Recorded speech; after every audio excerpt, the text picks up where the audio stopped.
যে কোনো নির্বাচিত রাজনৈতিক দলের হাতে যদি ক্ষমতা যায়, এবং এটা আশা করা মানে এখন সম্ভাবনা বেশি যে বিএনপি হয়তো আগামী নির্বাচনে সংখ্যাগরিষ্ঠতা নিয়ে আসবে। তো ওনারা তো বলে যে 31 দফার ভিত্তিতে ওনারা আসলে ক্ষমতায় গিয়ে সংস্কারটা করবে, কিন্তু আমাদের যেহেতু বিভিন্ন অভিজ্ঞতা আছে যে ক্ষমতায় যাওয়ার পরে রাজনৈতিক দলগুলি আসলে তাদের কমিটমেন্ট রাখে না। উনি আমাকে সিম্পলি একটা কথা বলছিলেন, আমাদের সবাই টিম সহ, যে আগে দেশটাকে বাঁচান, পরে আসলে কিভাবে দেশ পরিচালনা হবে সেটা সবাই মিলে ঠিক করবেন। তাদের উপর একটা বিশেষ দায়িত্ব আছে যে এইখানে যাতে আসলে সংবিধানের এরকম একটা সংস্কার হয় যাতে আর কেউ ভবিষ্যতে যারা ক্ষমতায় আসবে তারা স্বৈরতান্ত্রিক না হয়ে উঠতে পারে, স্বৈরাচার হয়ে না উঠতে পারে। সেইটার জন্য তাদের সমঝোতা করতে হবে সবার সাথে, সমস্ত রাজনৈতিক দলের সাথে সমঝোতা তৈরি করা হচ্ছে এই মুহূর্তে তাদের দায়িত্ব।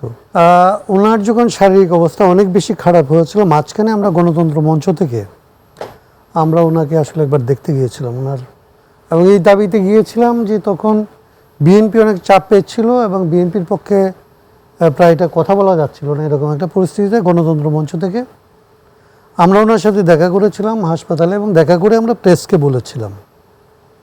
ওনার সাথে আমার ওই দিন যে কথা হয়েছিল, উনি আমাকে সিম্পলি একটা কথা বলছিলেন, আমাদের সবাই টিম সহ, যে আগে দেশটাকে বাঁচান, পরে আসলে কিভাবে দেশ পরিচালনা হবে সেটা সবাই মিলে ঠিক করবেন। আমরা বের হয়ে বলছিলাম যে ওনার শরীরের অবস্থা খুব খারাপ।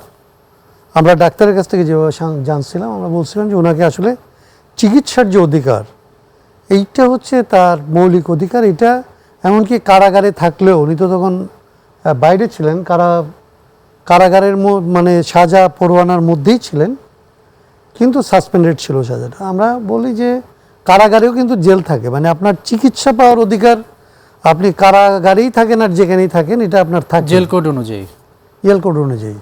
তো আমরা সেদিন ওই দাবিটা করছিলাম যে ওনাকে বাইরে যাওয়ার জন্য অনুমতি দেওয়া দরকার। 111-এর সরকার এবং এখনকার যে সরকার, এই দুইটা সরকারকে একভাবে দেখা মোটেও ঠিক হবে না। এই সরকার হচ্ছে একটা অভ্যুত্থানের ভেতর দিয়ে এসছে, ছাত্র জনতার অভ্যুত্থানের ভেতর দিয়ে আসছে, এবং সমস্ত দল মত নির্বিশেষে সবার সমর্থিত সরকার, এবং তাদের উপর একটা বিশেষ দায়িত্ব আছে যে এইখানে যাতে আসলে সংবিধানের এরকম একটা সংস্কার হয় যাতে আর কেউ ভবিষ্যতে যারা ক্ষমতায় আসবে তারা স্বৈরতান্ত্রিক না হয়ে উঠতে পারে, স্বৈরাচার হয়ে না উঠতে পারে। সেইটার জন্য তাদের সমঝোতা করতে হবে সবার সাথে, সমস্ত রাজনৈতিক দলের সাথে সমঝোতা তৈরি করা হচ্ছে এই মুহূর্তে তাদের দায়িত্ব। সেই রকমের একটা দায়িত্বের মধ্যে এই যে -2 ফর্মুলা, -1 ফর্মুলা, এইটার কোনো ধরনের আসলে কোনো জায়গা নেই। আমার কাছে যেটা মনে হয়েছে অতীতের যে সমস্ত ভীতি, আমাদের কথা হচ্ছে বিএনপি মহাসচিব মাসখানেক আগেই বলেছিলেন যে এখনো সেই -2 ফর্মুলা সক্রিয় আছে, গন্ধ পাচ্ছেন, এরকম একটা। আমার মনে হয় যে এইটা হচ্ছে ওনাদের দলীয় জায়গা থেকে ওনারা বলতে পারেন, কিন্তু আমি একজন সাধারণ নাগরিক হিসাবে এবং রাজনৈতিক কর্মী হিসাবে আমি এই আশঙ্কাটাকে আসলে গুরুত্বের সাথে নেই না। এইটা আমি মনে করি যে অতীতের অভিজ্ঞতা যেমন আমরা বিশ্বাস করতে চাই না যে ওনাদের হাতে ক্ষমতা গেলে ওনারা সংস্কার করবে। একইভাবে ওনারা আসলে যখন একটা সম্ভাবনা থাকে যে নির্বাচন হলে, যে কোনো নির্বাচিত রাজনৈতিক দলের হাতে যদি ক্ষমতা যায়, এবং এটা আশা করা মানে এখন সম্ভাবনা বেশি যে বিএনপি হয়তো আগামী নির্বাচনে সংখ্যাগরিষ্ঠতা নিয়ে আসবে। তো ওনারা তো বলে যে 31 দফার ভিত্তিতে ওনারা আসলে ক্ষমতায় গিয়ে সংস্কারটা করবে, কিন্তু আমাদের যেহেতু বিভিন্ন অভিজ্ঞতা আছে যে ক্ষমতায় যাওয়ার পরে রাজনৈতিক দলগুলি আসলে তাদের কমিটমেন্ট রাখে না, সেই জায়গা থেকে যেমন আমরা মনে করি যে সংস্কারটা আগে হইতে হবে। আবার ওনাদেরও একটা আশঙ্কা থাকে যে ইতিপূর্বে বিভিন্ন সময় সরকার এসে এই রাজনৈতিক দলগুলিকে ক্ষমতা থেকে দূরে রাখার জন্য বিভিন্ন ষড়যন্ত্র করেছে, তাদের দিক থেকেও এই আশঙ্কাটা ধরেন অমূলক না। তো আমার কাছে মনে হয় যে বাস্তব পরিস্থিতিকে যদি আমরা বিবেচনায় নেই আর কি, তাহলে আমি দেখি যে আমাদের যে নতুন বাস্তবতা তৈরি হয়েছে এটাকে মাথায় নেওয়া দরকার।